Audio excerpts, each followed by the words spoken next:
ሰላም ጤና ይስጥልኝ። የሚዛን ሳምንታዊ ዜናዎችን ይዤላችሁ ቀርቤያለሁ። ከዜናዎቹ ጋር አብሬያችሁ ቆይታ የማደርገው እኔ ከድጃ መሐመድ ነኝ። አብራችሁን ቆዩ።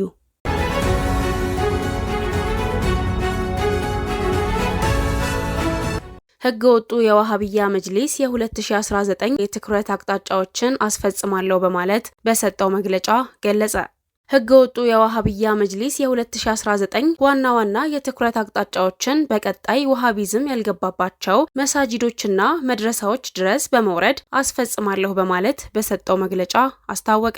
ህገ ወጡ የአዲስ አበባ የዋሃብያ መጅሊስ ባደረገው ሁለተኛ ጠቅላላ ጉባኤ ተቋማዊ አሰራርን እስከ ታችኛው መዋቅር በማድረስ የጀመርነውን ተቋማዊ ሪፎርም ህጎችና መመሪያዎችን እስከ ወረዳ መስጂድና መድረሳ ድረስ በተግባር እናወርደዋለን ብሏል። እንዲሁም የመሳጂድ ኮሚቴ በመቀየር የሰው ኃይልና የሰላም ግንባታን በማጠናከር የወረዳና የመስጂድ አመራሮች የተደራጀ መዋቅር ባለው አሰራር በአመራር ብቃት፣ በግጭት አፈታትና በማህበረሰብ ትስስር ዙሪያ በቂ እውቀት እንዲኖራቸው እናደርጋለን በማለት ይፋ አድርጎታል። ህገ ወጡ መጅሊስ በሱፊዮች ጭምር ታጅቦ የ2019 የስራ ሂደቱን አጽድቋል። በዚህ ስብሰባ በመጅሊሱ የሱፊያን ማህበረሰብ ወክለው ገብተዋል ተብሎ የሚባሉ ግለሰቦች መሳጂዶችን፣ መድረሳዎችን የሱፊያ ብቻ በመሆናቸው ከሚያጠቃ አላማዬ ብሎ የያዘ መጅሊስ እኩል እጅ አውጥቶ ማጽደቅ ካለመቃወምም በላይ ቀድሞም ሆነ በቀጣይ በመጅሊሱ የሚያደርሳቸው ጥቃቶች ከመጅሊሱ እኩል ተጠያቂ ተወቃሽ ያደርጋቸዋል። በዚሁ ጉባኤ ንግግር ያደረጉት እየተናበቡ ሱፊያውን ከተቋሙ የሚያፈናቅሉት ሼህ ሀጂ ኢብራሂም ቱፋ ህገ ወጡ የእስልምና ጉዳዮች ጠቅላይ ምክር ቤት ፕሬዝዳንት በሀጂ ሱልጣን አማን የሚመራው መጅሊስ ጽንፈኛ አካሄዶች የሱፊያ መፈናቀል ከቁብ ባለመቁጠር መጅሊሱ ውጤታማ ስራዎችን ሲሰራ ቆይቷል ካሉ በኋላ በተሰራው ስራ በተለያዩ ባህሪ ባለው የአዲስ አበባ ከተማ ውስጥ የነበሩ ችግሮች እየተቀረፈ ነው። ይህ ስራ ተጠናክሮ መቀጠል አለበት በማለት በሱፊያው ላይ የሚደርሱ የአመለካከት ጥቃቶች እንዲቀጥሉ እውቅና በመስጠት አሞካሽተዋል። ኢማሞችን እያሰቃየ አመለካከታቸው ከቁርአን ያገዳቸው መጅሊስ በተቃራኒው የዋሃብያ ኢማሞችንና ሌላው የማህበረሰብ ክፍል የሚቸገርባቸውን ጉዳዮች ለማቃለል ተቋማችን በልዩ ልዩ አቅም እንደሚጠናከር ገልጸዋል። አንድ ቀን ቢሮ ሳይገቡ የጽህፈት ቤት ኃላፊ የሚባሉት ነጋዴው አቡበከር አህመድ በዚሁ በአዲስ አበባ ከተማ እስልምና ጉዳዮች ከፍተኛ ምክር ቤት ሁለተኛ መደበኛ ጠቅላላ ጉባኤ ላይ ከዓመት ዓመት በየመስጂዱ ሰቆቃና ግፍ እየፈጸመ ያለው መጅሊስ ሼህ ሁሴን ዲላን ያባረረው አሁንም ጠሮ መስጂድን ለመፈንቀል እየሰራ ያለውን መጅሊስ በማሞካሸት ተምሳሌታዊ ስራ እየሰራ ነው፣ በትንሿ ኢትዮጵያ ውስጥ ትልልቅ ስራዎችን እየሰራ ነው በማለት የሴጣናዊውና የጽንፈኝነት ድርጊት ተሳታፊ መሆናቸውን ገልጸዋል። የኢትዮጵያ ሙስሊሞችን የበተኑት እኚሁ አስመሳይ ግለሰብ ሙስሊሙን በትኖ እድገት የሚኖር መስሏቸው አስተዳደር ገንዘብ መቁጠር የመሰላቸው ነጋዴው አቶ አቡበከር አህመድ የአዲስ አበባ መጅሊስ በከተማው እድገት ልክ ማደግና መፍጠን ያስፈልጋል ሲሉ ሀራምባና ቆቦ የሆነ ንግግር አድርገዋል።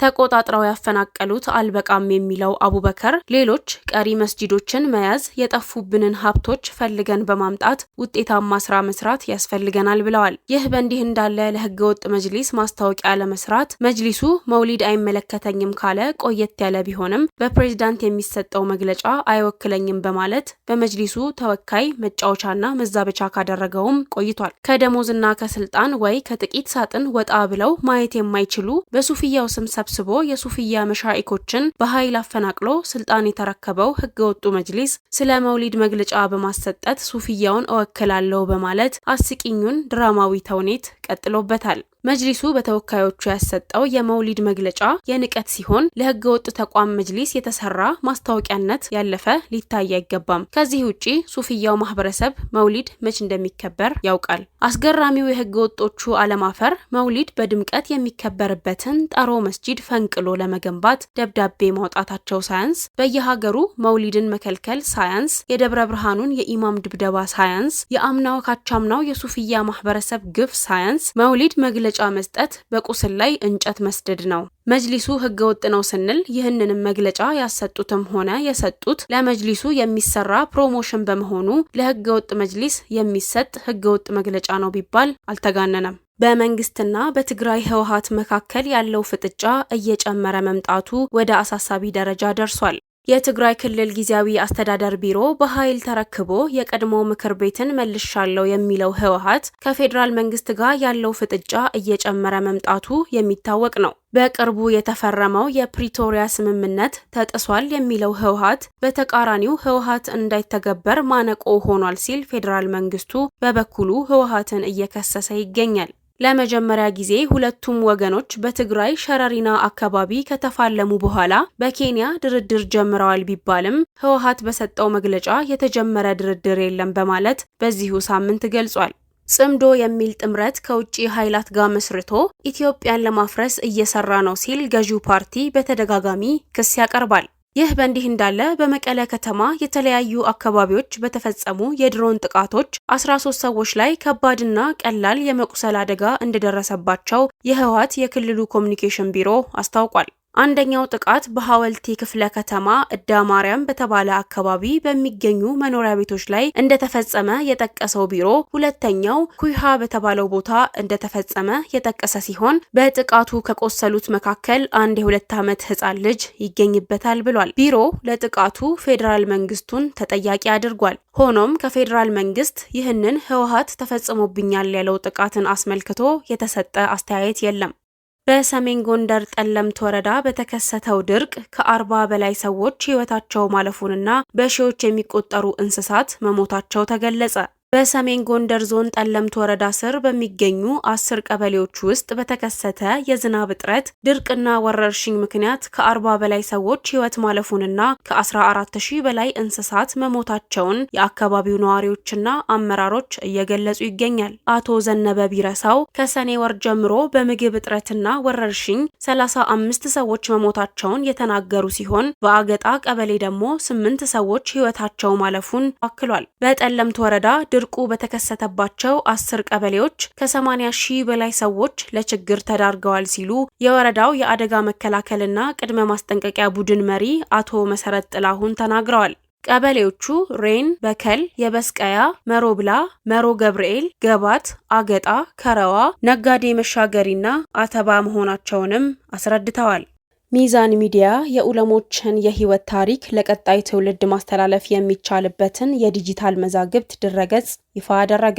በአህሉል ሱና ወልጀማዓ መሰረታዊ የታሪክና የሃይማኖት አመለካከቶች እንዲሁም የመብት ተሟጋች ሆኖ እየሰራ ያለው ሚዛን ሚዲያ የኡለሞችን የህይወት ታሪክ ለቀጣዩ ትውልድ ማስተላለፍ የሚቻልበት የዲጂታል መዛግብት ማከማቻ ዊኪፔዲያ ድረገጽ ሐሙስ ዕለት በይፋዊ ገጹ አስታውቋል። ሚዛን ሚዲያ ይህንን ሲያልም ከሚዲያ ሽፋን ባሻገር በሰፊው የዲጂታል መረብ ያለው ክፍተት በጣም ሰፊ በመሆኑ ያንን ትክክለኛ መረጃ ማህበረሰብ፣ ፖለቲከኛው፣ አክቲቪስቱ ወዘተ እንዳያገኝ ተደርጓል። ይህም ሌሎች በሚሰጡት ላይ የተመሰረተ ትንታኔ ወይም አመለካከት እንዲኖረው አድርጎታል።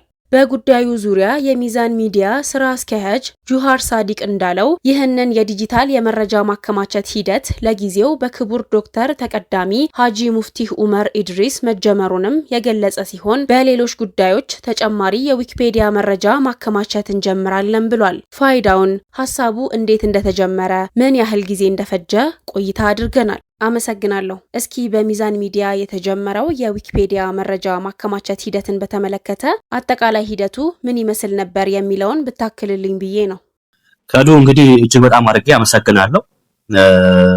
በመጀመሪያ ያው ይሄ የዊኪፒዲያ እኛ ጋር በተለይም እንደ ሀገራችን እንደ አህለ ሱና ወልጀማዓ ስንመለከተው ከዚህ ቀደም ባሉት መረጃዎች ሰዎች የተለያዩ ጉዳዮችን ፈልገው ለምሳሌ መውሊድን ሊሆን ይችላል፣ ስለ ተሰውፍ ሊሆን ይችላል፣ ተሰውፍ ባበሻ ሊሆን ይችላል፣ ሌሎች እንደዚህ አይነት ስለ መንዙማ ሊሆን ይችላል። እንዲህ አይነት መሰረታዊ ጉዳዮችን ጎግል ላይ ወይንም እንደዚህ አይነት ዌብሳይቶች ላይ ሄዶ ሲጠየቅ የሚመጣው ከዛ በተቃራኒ ያሉ አናሊሲሶች ናቸው። ለምሳሌ መውሊድን በተመለከተ ቢጠየቅ የሚመጣው አናሊሲስ አብዛኛው በዌብሳይት የተጫኑትን ቢድዓ ናቸው የሚሉትን ወይንም ቢድዓ ነው የሚለውን አናሊሲስ ነው ቀድሞ የሚመጣውና ቀድሞ ሰርች ያደረገው ሰው ፊት ላይ የሚቀርበው መረጃ ያ ነው እና ያ ደግሞ ሰውየው ገብቶ ያንን በሚያይበት ሰዓት ብዙ ምናልባት ሰውየው የእውቀት ወይንም ያለው ዒልም ትንሽ ከሆነ ያ ሰውዬ ያንን አናሊሲስ ትክክለኛ አድርጎ ወስዶ ራሱም እንደ ትክክለኛ አናሊሲስ ቆጥሮ ያንን ሁኔታ ለሌላ ሰው ማሰራጨት ሁኔታው ከፍ ይላል እያለ ነው ማለት ነው። እና አሁን ሌላው አገር ላይ ስንመለከት ለምሳሌ እንደ ግብጽ፣ እንደ ኢራቅ፣ እንደ የመን ሌሎች ቦታዎች ላይ ያሉ እንትኖችን ስናይ አብዛኛው የሚመጡት ስለ መውሊድ የሚመጡት እንትኖች ሚክስር ናቸው። ባላንስድ የሆኑ ሆኖ ነው የምናገኛቸው። ብዙ መረጃዎች አሉ። ወደ ሀገራችን ስንመለስ ግን ተሰውፉን በተመለከተ ሊሆን ይችላል፣ የተሰውፉ ሻይፎች ሊሆን ይችላል፣ መስመራቸው ሊሆን ይችላል፣ አጠቃላይ ለምሳሌ ተርቲባቸው ሀድራቸው ሊሆን ይችላል። እንደዚሁም ደግሞ ኢትዮጵያ ውስጥ ያሉ የጠሪቃዎች ሊሆን ይችላል፣ ስለ ጠሪቃዎች ሊሆን ይችላል። ያለው መረጃና ያለው እንትን በተመለከተ ግን በጣም አናሳ ነው። ፎር ኤግዛምፕል ኢትዮጵያ ውስጥ ከተሰውፍ ውስጥ ያሉ ትላልቅ ፐብሊክ ፊገሮች እነማን ናቸው ቢባል አያመጣም። ይሄ ደግሞ በራሱ ፍትሃዊ በሆነው የዲጂታል ዓለም ላይ አለመንቀሳቀሳችን በርካታ ሰዎች ትክክለኛውን መረጃ እንዳያገኙ አድርጓቸዋል ብዬ አስባለሁ። እና ከዛ አንጻር ይሄንን መረጃ አስለን በራሱ ሚዲያስ መሰረት ይሄንን በሱፊያው ማህበረሰብ ወይንም በአህለ ሱና ወልጀማዓው ማህበረሰብ ዘንድ ያለውን ይሄ የሚዲያ ክፍተት የመረጃ ክፍተትን የሞላ አክቲቭ ንቁ የሆነ ሶሳይቲ ወጣት ማህበረሰብን ክሬት ማድረግ መፍጠር ነው። ስለዚህ ከዛ አንጻር ምናልባት በተለይ ዲጂታል ላይ ያለው ሂደት ደግሞ አሁን አብዛኛው ሰው ደግሞ ወደ ዲጂታል እየሄደ ነው ያለው። ወደ ዲጂታሉ ዓለም መረጃም ወደ ዲጂታሉ ዓለም እየተዘዋወረ ያለበት ሂደት አለ። ስለዚህ እዛ ዲጂታል ዓለም ላይ ያለውን የክፍተቶችን ወይንም አምባላንስ የሆኑትን ጉዳዮችን ወደ ባላንስ ማምጣትና የመረጃ ክፍተቶችን እዛ አካባቢ ላይም ትክክለኛ መረጃ እንዲገኙ ማድረግ አስፈላጊ ሆኖ አግኝተናል ማለት ነው፣ በዚህ ባሉት ክፍተቶች የተነሳ ማለት ነው። ስለዚህ ይሄንን ዊኪፒዲያ ይሄንን መሰረት በማድረግ ክሬት ለማድረግ ከዓመት በፊት ነው የጀመርነው። ለማስጀመሪያ በክቡር ዶክተር ተቀዳሚ ሀጂ ሙፍቲ ዑመር የህይወት ታሪክ አጠቃላይ ሌጋሲያቸው ምን ይመስላል የሚለውን ዊኪፒዲያ ላይ በስነ ስርዓት የትኛውንም ኢትዮጵያዊ ሊሆን ይችላል፣ ከኢትዮጵያ ውጭ ያሉ ሰዎች ሊሆን ይችላል ገብተው ማየት የሚችሉበትን እውነት በእንግሊዘኛ ሙፍቲ ሀጂ ዑመር እድሪስ የሚል በእንግሊዘኛ በዊኪፒዲያ ላይ ምን ተፈጥሯል ማለት ነው፣ አዲስ አርካይቭ ተፈጥሯል ማለት ነው፣ እሳቸውን የተመለከተ አርካይቭ። ስለዚህ አሁን ምንድነው እዛ አርካይቭ ላይ ከዚህ በኋላ ጽሁፎቹ ሙሉ ለሙሉ አልተደራጁም። ከአጭር ስቶሪ ነው ያደረግነው። ከዚህ በኋላ ዘለግ ያደረግነው የትምህርት ሂደታቸው ምን ይመስላል ማለት ውልደታቸው ምን ይመስላል፣ አስተዳደጋቸው ምን ይመስላል፣ የትምህርት ኢስላሚክስ የትምህርት እንዴት ነው ያለፉበት ሂደት ምን ይመስላል፣ ከዛ በኋላ አዲስ አበባ ላይ የመጡበት ሆነ፣ ከዛ መጅሊስ አካባቢ ያበረከቱት አስተዋጽኦ የነበረበት ሂደት በጣም ለረጅም ዓመታት መጅሊስ ውስጥ ከፍተኛ አስተዋጽኦ ነበራቸው።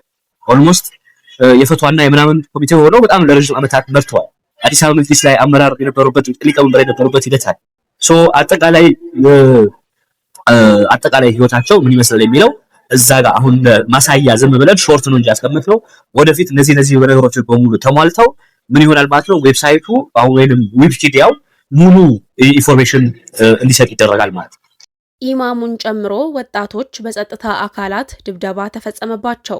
በአማራ ክልል ደብረ ብርሃን ከተማ ኢማሙን ጨምሮ ወጣቶች በጸጥታ አካላት ድብደባ ተፈጸመባቸው። ባሳለፍነው ሳምንት በአማራ ክልል ደብረ ብርሃን ከተማ ከጁሙዓ ሰላት በኋላ በየዓመቱ የሚደረገው በደብረ ብርሃን ከተማ ፈትህ መስጂድ ላይ ረቢዑል አወል መቀበያ መንዙማ ኢሽቅ ሲባል አትሉም በማለት መጅሊሱ የክልሉ መንግስት ጸጥታ ኃይሎችና ሚሊሻዎች ከተሰጣቸው ህገ መንግስታዊ ተልእኮ ውጪ ህዝበ ሙስሊሙን አቁሙ በማለት ሰላማዊ በሆነው ምዕመን ረብሻና ድብደባ በማስነሳት እንዲቆም ካደረጉ በኋላ ወጣቶችን በዋሃብያዎች እየተመሩ በመምረጥ አፍሰው ወደ ጣቢያ ወስደዋል በማለት የሚዛን ምንጮች አድርሰዋል።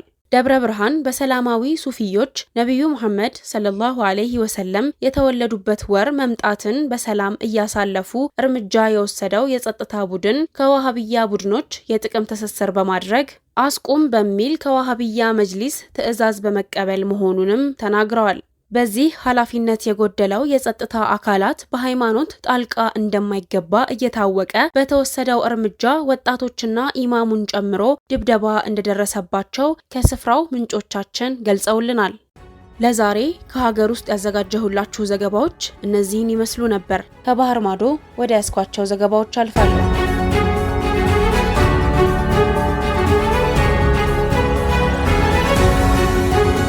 ሳዑዲ አረቢያ ከትምህርት ስርዓቷ ላይ አይሁዶችንና ሌሎች ሃይማኖቶችን የሚኮንኑ የቁርአንና ሐዲስ አስተምህሮቶችን እያስወጣች መሆኑ ተገለጸ። የተለያዩ የመገናኛ ብዙሃን ይዘው በወጡት መረጃ ሳዑዲ የትምህርት መማሪያዎቿ ላይ በርካታ ማስተካከያዎችን አድርጋለች። ከነዚህም መካከል በአላህ የማያምኑትን ወደ እንስሳነት የቀየረውን አንቀጽ እንዲነሳ አድርጋለች ተብሏል። ይህ የተነሳው ከ7ኛ ክፍል መጽሐፍ ላይ ነው። ከዚያ በተጨማሪ የውመል ቂያማ ሊደርስ ሲል አይሁዶችና ሙስሊሞች ይዋጋሉ፣ ሙስሊሞችም አይሁዶችን ያሸንፏቸዋል የሚለውን ሐዲስ ከ11ኛ ክፍል መጽሐፍ ላይ እንዲነሳ ተደርጓል። ኢንስቲትዩት ፎር ሞኒተሪንግ ፒስ ኤንድ ካልቸራል ቶለራንስ ኢን ስኩል ኤዱኬሽን ኢምፓክት ስኩል ኤዱኬሽን የተሰኘው ተቋም የሳዑዲን 136 የመማሪያ መጽሐፍቶችን ከገመገመ በኋላ አሁን ላይ የሳዑዲ መማሪያ መጽሐፍቶች ከአይሁድ ጠል አስተምህሮቶች ሙሉ በሙሉ ተላቀዋል ያለ ሲሆን ገና በቂ አይደለም ብሏል። ኢምፓክት ስኩል ኤዱኬሽን አክሎም የሳዑዲ መማሪያ መጽሐፍቶች ከሃይማኖተኝነት ይልቅ አሁን ወደ ሐሳብ ምርምሮች፣ በሰላም አብሮ መኖሮችና ለዘብተኛነት ተቀይረዋል ብሏል። ከዚህ በተጨማሪ አይሁዳውያን የጀሃነም ናቸው የሚለው አስተምህሮ የተነሳ ሲሆን ሙስሊሞች ቁድስን ወይም ኢየሩሳሌምን መቼም አይተዋትም የሚለው አስተምህሮትም ተነስቷል። አሁን እስራኤል የወረረቻቸውን የፍልስጤም ግዛቶች በጠቅላላ ፍልስጤም ብሎ የሚጠራው ካርታም እንዲነሳ ተደርጓል። ይህም የእስራኤል ሀገርነትን ወደ ማጽደቅ የሚዘልቅ ሲሆን የፍልስጤማውያንን ማንነት የካደ ነው። ሳዑዲ አረቢያ እየተገበረች ያለችው አዲሱ አብርሃም አኮርድ ሲሆን ይህ ጽንሰ ሀሳብ እስራኤል በመካከለኛው ምስራቅ ለመጠበቅ ተብሎ የጸደቀ መሆኑን የሚታወቅ ሲሆን በርካታ ሀገራት የፍልስጤም ሀገርነት እስካልተረጋገጠ እውቅና አለመቸራቸው የሚታወቅ ነው። የሳዑዲ የትምህርት ክልል ከሳዑዲ ቪዥን 30 እቅድን ለማሳካት ያለመ ሲሆን በዚህም የሳዑዲ ትምህርት አካታች ለማድረግ እየሰራ ነው በማለት ገልጿል። ሳዑዲ አረቢያ ወደ ተባበሩት አረብ ኤሚሬትስ የሚደረጉ የገንዘብ ዝውውሮች ላይ የወንጀል መከላከል ቁጥጥርና ክትትል ማጠናከሯ ተዘገበ። ሳዑዲ አረቢያ ወደ ኤሚሬትስ የሚደረጉ የገንዘብ ዝውውሮችን ከፍተኛ ህገወጥ የገንዘብ ዝውውርና ሽብርተኝነትን የመደገፍ ስጋት አለባቸው በሚባሉ ሀገራት ላይ የሚጣለውን አይነት ጥብቅ ወንጀል የመከላከል ቁጥጥርና ክትትል ስርዓት እንዲዘረጋ ማድረጓን ሮይተርስ ዘገበ። ይህም በሁለቱ የባህረ ሰላጤው ሀገራት መካከል ያለው ሽኩቻና ውጥረት መጨመሩን ያሳያል ተብሏል። የሳዑዲ ማዕከላዊ ባንክ በተባበሩት አረብ ኤሚሬትስ ላይ ምንም አይነት ቀጥተኛ ገደብ እንዳልጣለ ገልጾ የሳዑዲ ባንኮች በፋይናንሻል እርምጃ ግብረ ኃይል መመዘኛዎች መሰረት በስጋት ላይ የተመሰረተ ቁጥጥር እንደሚያደርጉ አብራርቷል። በተመሳሳይ አንድ የኤሚሬትስ ባለስልጣን ያልተለመደ የዝውውር መዘግየት ሪፖርት እንዳልደረሳቸው ገልጸው የሁለቱን ሀገራት የረጅም ጊዜ ኢኮኖሚያዊ ቁርጠኝነት አጽንኦት ሰጥተው ምላሽ ሰጥተዋል። ይሁንና በአመቱ መጀመሪያ ላይ ወይም በጥር ወር በሳዑዲ ማዕከላዊ ባንክ የታዘዘው ይህ እርምጃ በሁለቱ ሀገራት መካከል ገንዘብ በሚያስተላልፉ ኩባንያዎች ላይ ክፍያ መዘግየትና የገንዘብ ዝውውር ችግሮች ማስከተሉን ተናግሯል። በርካታ ነጋዴዎችና የባንክ ባለሙያዎች ለሮይተርስ እንደገለጹት ገንዘብ ዝውውሮች ተጨማሪ የቁጥጥር ፍተሻዎች ስለሚደረጉባቸው ሳምንታት ይወስዳሉ ወይም ሙሉ በሙሉ ይከሽፋሉ። በመሆኑም ኩባንያዎች ክፍያቸውን በሶስተኛ ሀገራት በኩል ለማስተላለፍ ተገደዋል። ይህ የተጠናከረ ቁጥጥር የመጣው ሁለቱ ሀገራት በነዳጅ ፖሊሲ፣ በየመን ግጭት፣ በኢራን እንዲሁም የውጭ ኢንቨስትመንትን በመሳብ በኩል ያላቸው ፉክክርና አለመግባባት እየሰፋ በሄደበት ጊዜ ነው። ሳዑዲ አረቢያ ሪያድ የባህረ ሰላጤው የንግድ ማዕከል እንድትሆን ጥረት በማድረግ ላይ ስትሆን ኤሚሬትስ በሚያዝያ ወር ከኦፔክ አባልነቷ መውጣቷን ማስታወቋ ይታወሳል። ሽኩቻው ቢኖርም የሁለቱ ሀገራት የንግድና ኢንቨስትመንት ቁርኝት ጥልቅ በመሆኑ ሙሉ በሙሉ የኢኮኖሚ መቋረጥ ያጋጥማል ተብሎ እንደማይገመት ተንታኞች ይናገራሉ። የፋይናንስና የጂኦፖለቲካዊ ውጥረቶች እየጨመሩ ቢመጡም የሁለቱም ሀገራት መንግስታት በይፋ በሚያወጧቸው መግለጫዎች ወንድማማችነታቸውን ማረጋገጣቸውን ቀጥለዋል። ለሳምንቱ ከሚዛን ሚዲያ ያዘጋጀሁላችሁ ዘገባዎች እነዚህን ይመስሉ ነበር። በቀጣይ እስከምንገናኝ መልካም ሳምንት።